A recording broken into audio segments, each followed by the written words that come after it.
have a few injuries. Some of the players are still getting examined, so I can't be totally specific. But our linebacking core, we suffered some injuries yesterday. Burfict with an elbow, Nick Morrow, Markel Lee with ankles. Trent Brown left the game again yesterday with an ankle. Got a number of players that are still being evaluated, but I'll answer any questions that I can. Trent, at what point do you kind of have to make sure you balance his being a tough guy, probably wanting to fight through injury, with getting him healthy for the long haul? Well, we always listen to the trainer, listen to the player, get all the information, and make the best possible decision, always with the player in mind first. So we'll see the exactness of his injury here in the next couple hours. Obviously, he's a big part of this team. We need him, but we don't want to put anybody at danger. You guys didn't keep a lot of linebackers, and then now you got three possibly hurt and dealing with injuries. What do you need to do? Sort of how challenging is that at that position? Do you need to bring some people in to take a look at? Yeah, we will bring some players in to look at from other teams, I should say, that are available, and monitor the health of our players. There's a chance a couple of them can play and practice and perform in Indianapolis on Sunday, but as a contingency plan, we will certainly look at some available linebackers. Are you worried about that position and given that?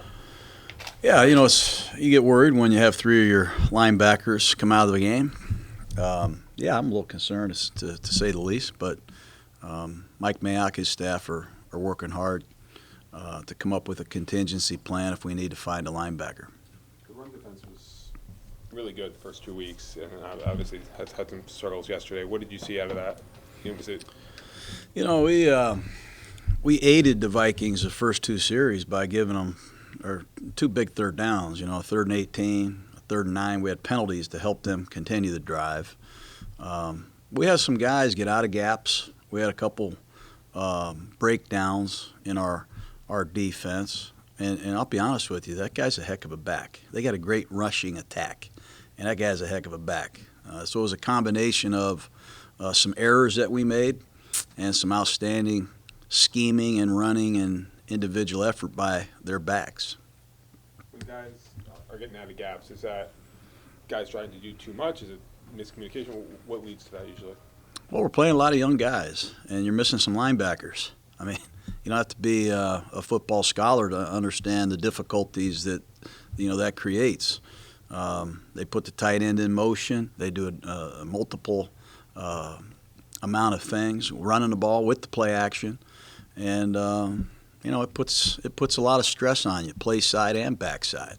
So we have some young guys that made some mistakes. Certainly, we had some injuries at linebacker, which really hurt us. And they did a great job. I'm not going to undermine the job that they did blocking, executing, and running the football. What's Gabe's stats? Do you expect Gabe to be able to practice this week? Where is he I at? don't think he'll practice. I think he's continuing to make huge strides. And Wednesday, we'll get an evaluation from Rod. And perhaps next week, prior to the Bear game, he can start practicing. But he's getting very close. I credit Jordan Debbie. He started at left guard. Yesterday he goes into right guard.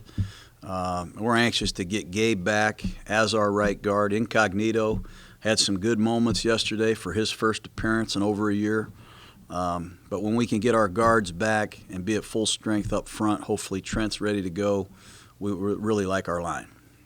I think Josh Jacobs has one catch through 3 games. I know targeted him a couple times yesterday, but only 3 targets on the year. Is that something you want to see? Yeah. Kind of get him unleashed? Yeah, we're trying. We definitely do want to get Josh to be a big part of the passing game.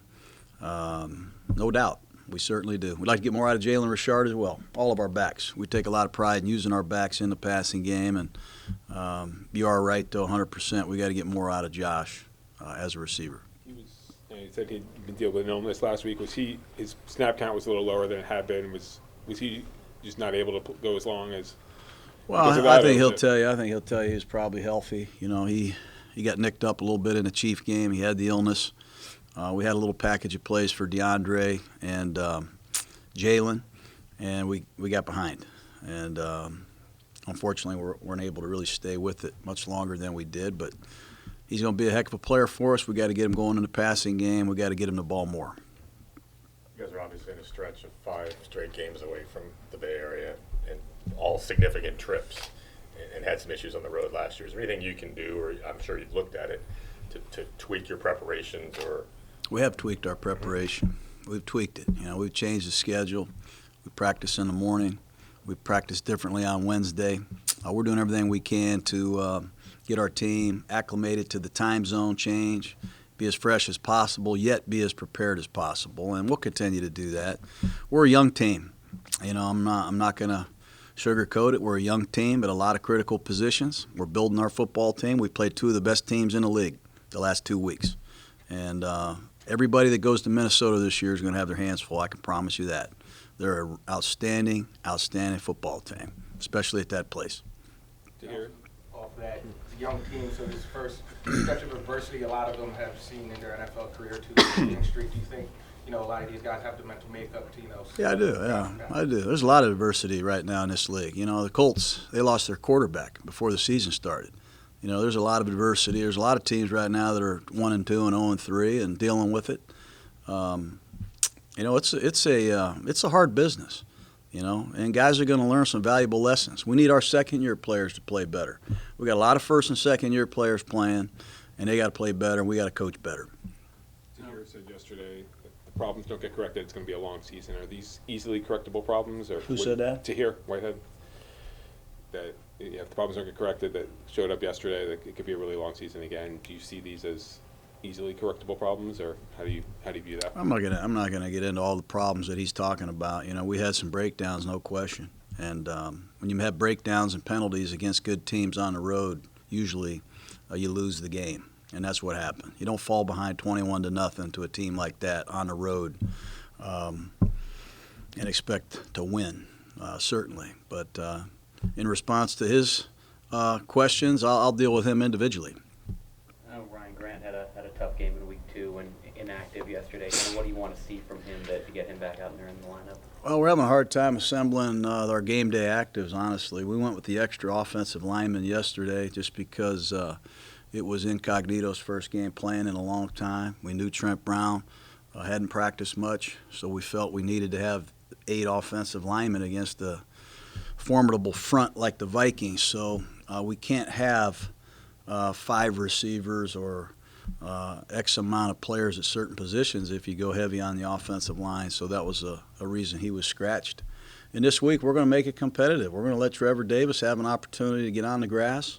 We didn't bring him in here to watch. JJ did a couple good things as the Z, but obviously that's been a position that's not really solved yet. And unfortunately, it's a big part of our offense, the flanker position. you mentioned the changes in the practice routine. Do you think that the time difference was a factor at all yesterday? No. I mean, we're off the field on 3rd and 9. We're going to get the ball in great field position. We have illegal contact that really prolongs the drive. We did some good things. I mean, I'm not going to sit here and say we played a great football game. We did some good things. But we also had some critical breakdowns that cost us. But our preparation is good. I take a lot of pride in it, and I know our players do. Dawson's one of the guys that was active yesterday, but we didn't see a whole lot of him. Is that somebody you want to see what he can do a little bit, or kind of make him still earn his opportunity? I mean, like I said, we used a lot of double tight end sets yesterday, and we used 3 tight ends at a time for good reason. We got a great group of tight ends that are playing better than just about any unit on our offense. They're playing outstanding football. And I know Doss is a topic that comes up a lot. He's a rookie. He's right now playing 3 different positions, and he's backing up all 3. And when the time is right, you'll see him. But right now, he's got to keep competing, keep getting better like all young players.